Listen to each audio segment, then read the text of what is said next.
de volta com o Culto Circuito e ao meu lado, José Alberto Pinho Neves, pró-reitor de Cultura da Universidade Federal de Juiz de Fora.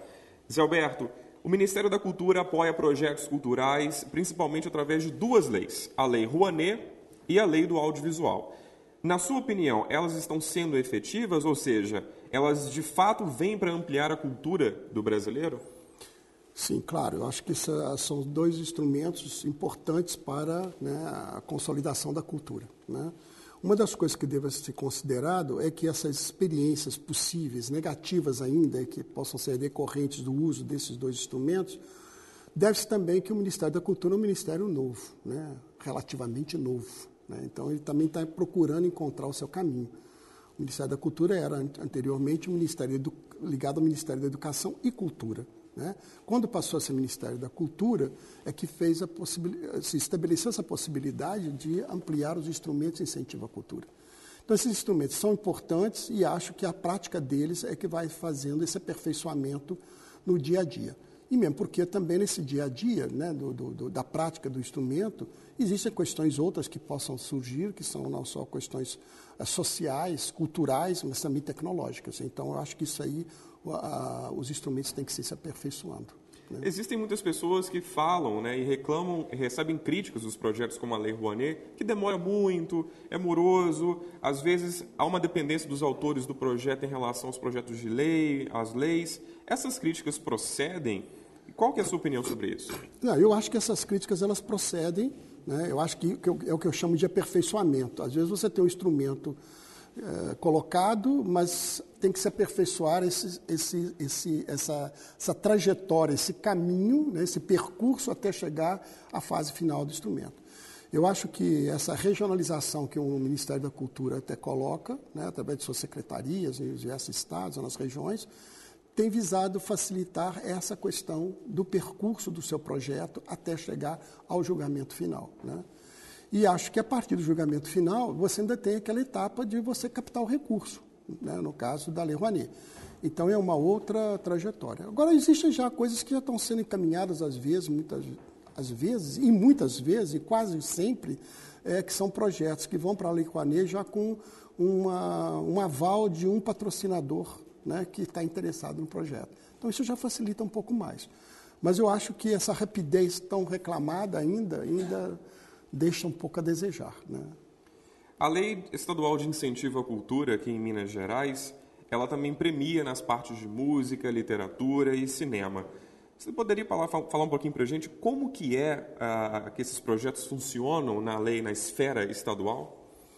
Olha, esfera estadual, você já tem a questão da renúncia do Estado. Uma coisa que é importante falar das leis, tanto da Rouanet quanto da lei estadual, é que o recurso a ser captado junto ao empresário é um recurso que o Estado está disponibilizando, entendeu? Está renunciando e repassando ao empresário que está sendo patrocinador. Então, é dinheiro do Estado.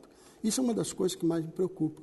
É como o Estado, nesse sentido democrático, de patrocinar, pode vir a promover uma distorção da cultura, uma vez que o patrocinador é que acaba sendo um incentivador.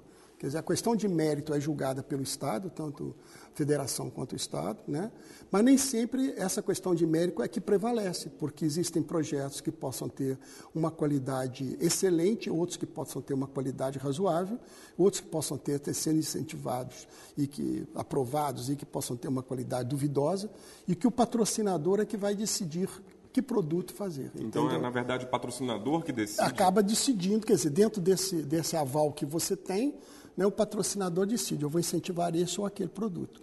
Então, isso eu acho uma coisa muito complicada sob o ponto de vista de uma leitura futura do que é produzido em cultura naquele determinado momento. Então, o que poderia ser mudado, José Alberto, seria exatamente nesse ponto da questão dos patrocinadores. Sim, a questão dos patrocinadores. Mas existe uma coisa aí que a gente não pode descartar, que é esse discurso da democracia, do democratizar né, a cultura. Né?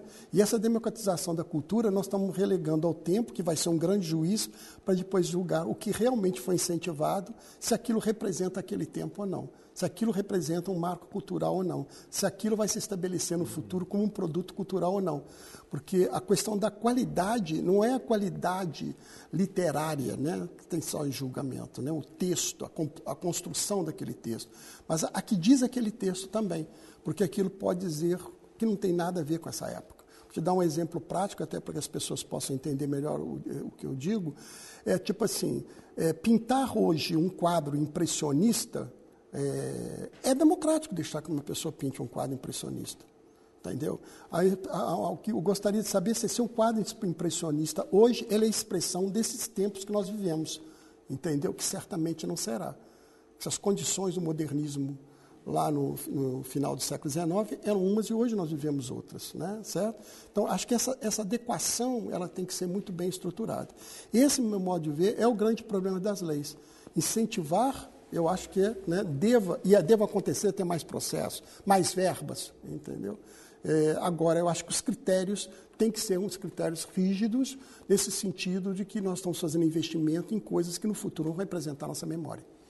O que o senhor acredita que falta para que, de fato, né, a cultura se torne mais acessível e mais atraente para o povo brasileiro? Olha, o povo tem uma sabedoria que eu acho que ele sabe o que ele quer, entendeu? E eu acho que a gente tem que oferecer e deixar que o povo escolha. Né? Às vezes você tem uma tendência de grupo para música, para este tipo ou aquele tipo de música. O importante é que essa diversidade toda exista para que possa existir essa construção dessa identidade cultural. Né? Então, assim, eu acho muito difícil ter modelos. Eu tenho este modelo pré-estabelecido para atender à necessidade cultural deste grupo. Né? Acho que é o contrário. O grupo é que estabelece qual é a necessidade dele. O grande projeto cultural, e aí eu vou te falar até com uma certa experiência prática, não é o projeto cultural em que as instituições culturais montam ou começam a produzir.